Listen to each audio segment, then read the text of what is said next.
Almost every DSLR or mirrorless camera has a mode dial with a variety of letters and icons on it, some of which might seem cryptic or confusing. Usually you'll find a green icon for full auto mode. That's usually an A or maybe a green rectangle. Full manual mode is an M, as well as aperture priority, which depending upon your make and model of camera might be an A or an AV, and shutter priority, which is either an S or a TV. Your camera might also feature scene modes such as portrait, night, or macro, and even some user configurable modes indicated with maybe a U1 or U2 or C1 or C2 and so forth, and there's even others as well. Somewhere on that dial is a letter that's often left neglected and unused by many people, even though it can be quite powerful. Program, Auto, or P. In my experience, people don't use it because they don't understand what it is. Is it auto? Is it manual? What can it do that the other modes can't? The answer is a bit strange at first, but once you wrap your head around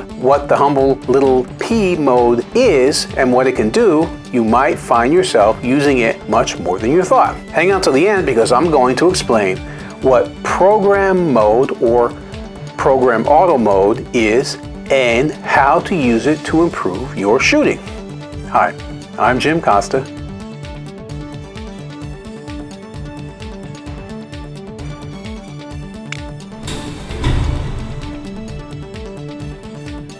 I'm a full-time working photographer, video producer, video editor, and technology pro. If you like what you see in this video, stick around to the end because I've got a couple of photography, video, filmmaking, and editing freebies, and even some training courses I'll tell you about that will definitely help improve your photo, video, and filmmaking work and help grow your business through earned media exposure. Earned media is basically free advertising. You can help to support my channel by purchasing my training courses, requesting my free downloads, and hiring me to shoot or edit for you.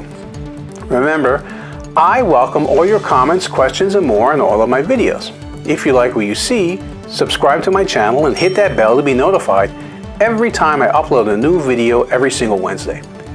I've also done other videos on improving your photography, video production, and filmmaking, and I'll link to those in the description below. The camera mode dial operates on somewhat of a continuum. On one end, you have full manual mode, which gives you complete control over the three elements of exposure: the shutter speed, lens aperture, and ISO sensitivity. On the other end, you have full auto mode, which gives you almost no control over exposure, except whether the flash turns on or not, and depending upon your camera, not even that. On most cameras, full auto will not even let you choose basic parameters like white balance and focus mode, which is fine if you just want to shoot some pictures and not worry about all the technical aspects of photography, but not so good if you actually want to have a say in the camera settings. The other modes exist in the middle of the spectrum and give you some degree of control while your camera handles the rest. For instance, in aperture priority, you control the aperture in ISO and let your camera figure out what shutter speed to use for a good overall exposure. In shutter priority, things are reversed. You control the shutter speed in ISO while your camera figures out the aperture to use. If you want to learn more about these two modes, I've actually done a video that compares and contrasts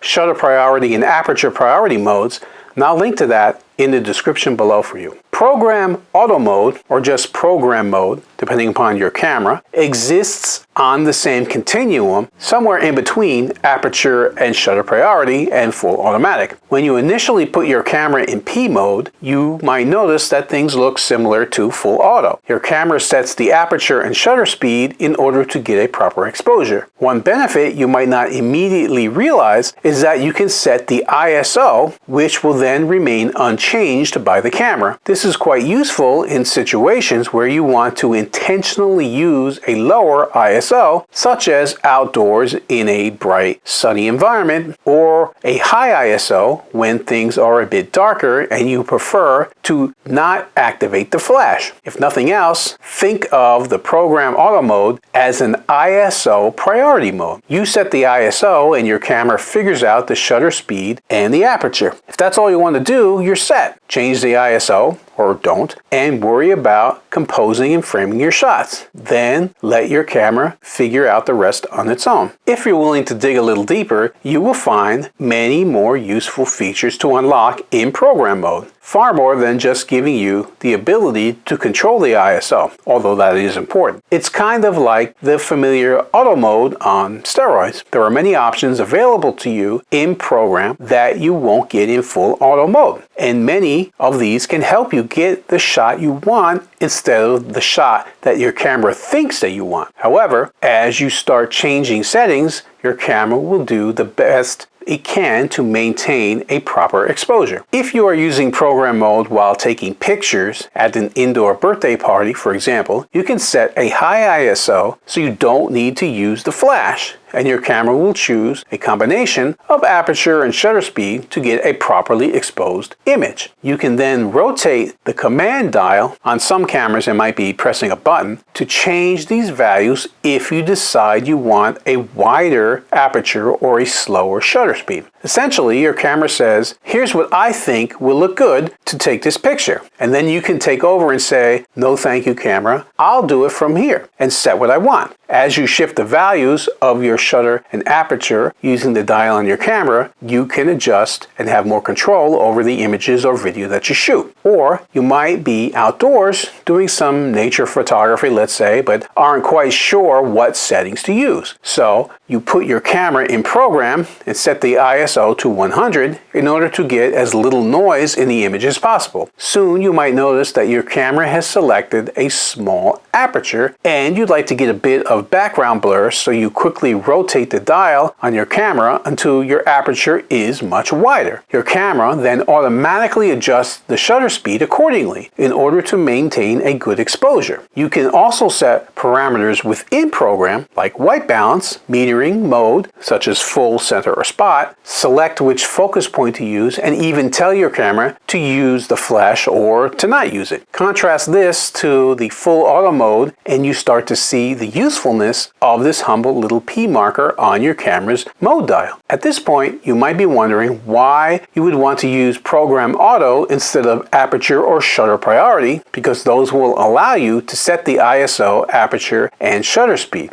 Program Auto sort of functions like the best of both worlds. You can change various options if you want, or you can just leave everything alone and let the camera figure it out for you. I must admit that even though program mode can be quite useful, I spend most of my time in shutter or aperture priority along with manual mode. For me, program is a great way to have your camera set in a pinch, but I generally prefer to make more of the decisions when shooting instead of having my camera do the heavy lifting. But that's just me. If you're a new beginner photographer, this might help you to get off of auto mode, but not quite full manual, because you may not understand everything about your camera, but it will get you on the road to learning more. Still, it's good to be aware of what it is and what it can do in case you find yourself in a situation where you don't want to give up all control to your camera, but also don't want to do everything for yourself. This is making sense to you, but I've got it in the comment section below. My question of the day is, what's your preferred method of shooting and what do you like or dislike about the program auto mode? Leave a comment below and let us know. If you found the information in this video useful, I'd definitely love to hear about it from you. If you liked it and want to see more videos like this, then follow my YouTube channel, Jim Costa Films. If you think what you saw was great, please like it. If you have an opinion, feel free to comment below. If you know someone who could benefit from the information I provided, please do share the video. You can connect with me and my company, Jim Costa Films, on social media and online, on Facebook, Instagram, Twitter, YouTube, LinkedIn, and the web by searching for Jim Costa Films. Thank you for sticking around this long. I mentioned at the beginning about some freebies and training. As a professional video producer and photographer, I've created an absolutely free cheat sheet for you on all the best camera settings to shoot with your DSLR, mirrorless, or video camera that will show you the settings that will allow your photos and particularly your videos to shine and stand out from the competition. The link to get that cheat sheet is just below in the video description. Best of all, my cheat sheet specializes in shooting video with any type of camera. In it, you'll find all the info you need on important video techniques, such as white balance, color temperature, frame rates, and more. I've also created an editing training for Adobe Premiere Pro. My Quick Start training is designed to get you up and editing video in under 2 hours and includes over 100 tips, tricks, and keyboard shortcuts for video editors to make your workflow go much smoother. And now, I'm also affiliated with Christina Nicholson, a fellow media veteran like myself who helps businesses and entrepreneurs reach tons of their ideal customers or clients through the power of media without spending big bucks on advertising.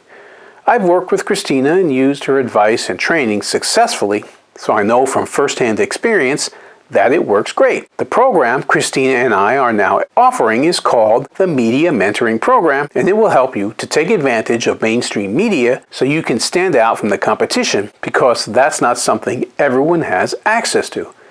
Best of all, unlike paid ads and sponsorships, you can gain lots of exposure and credibility to become the go-to brand everyone talks about and wants to do business with without spending a lot of money on advertising, because most of the techniques that we talk about are designed to give you free advertising.